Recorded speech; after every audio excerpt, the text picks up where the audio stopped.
On this James the Bike Guy, we're taking a look at a pretty nice set of wheels here. These are the Roval Traverse wheels.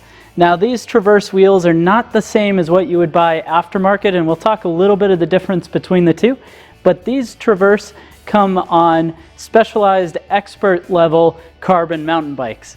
So the particular set we're looking at here are a 650B size, but they also come in 29, and they utilize the carbon fiber rim off of the aftermarket Roval Traverse that's actually the same as the Traverse SL as well.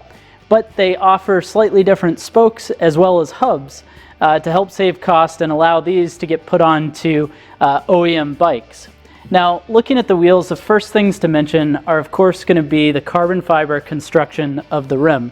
So the rim material here is carbon. It also uses what they call a zero bead hook design. So if we look through, you can see there's actually no hook to the rim. Instead, that format is actually just a flat line.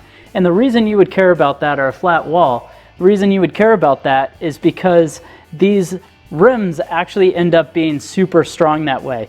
By not having a hook, they don't have to use a milling machine to mill out or machine out a hook into the carbon bead, as well as the other way they could do it is actually mold that in, which isn't quite as strong either. So by having a flat surface, it really allows this rim to be super durable. The next thing to mention is the rim width is actually going to be 30 millimeters.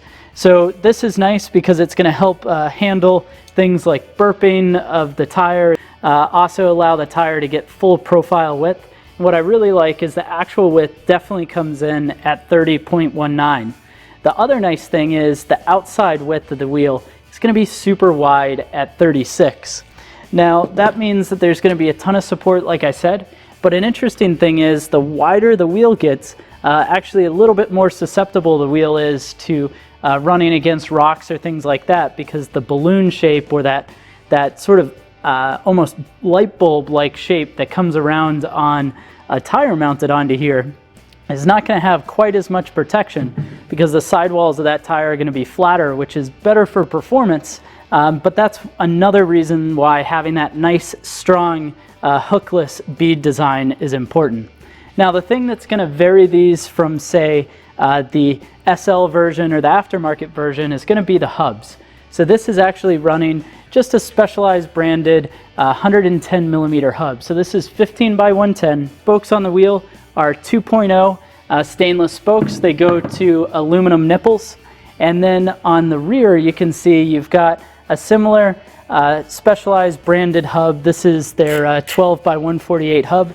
This particular one happens to be XD driver setup, and it's going to be sealed bearings, but you've got an interesting axle setup which requires some cones and some threading to keep it together, which is going to be helpful because if you do a change out on the trail, you don't have to worry about the cassette and the free hub body coming off. But these hubs are 6-bolt setup, and overall I think these are pretty nice.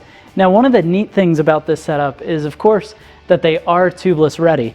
Now that's no surprise, it is 2020 and just about everything should be.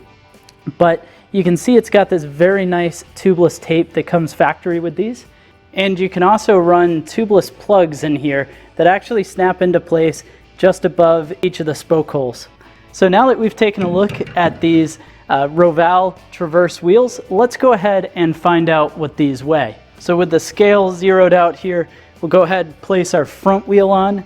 So the front wheel is going to come in at 902 grams, which is pretty okay for this type of wheel. Not the lightest, but definitely nice. And then the rear wheel is going to come in at 1,073. So that means the total weight is 1,975. So not the absolute lightest setup, but for a durable wheel set here, it definitely makes a ton of sense. So go ahead and leave me a comment down in the comment section below. Let me know what you think of these wheels. Would this be something worth upgrading to? Would this be something worth spending a little extra on your bike about? And then while you're at it, be sure to hit that thumbs up. It lets me know you enjoyed the video, and definitely make sure you're subscribed.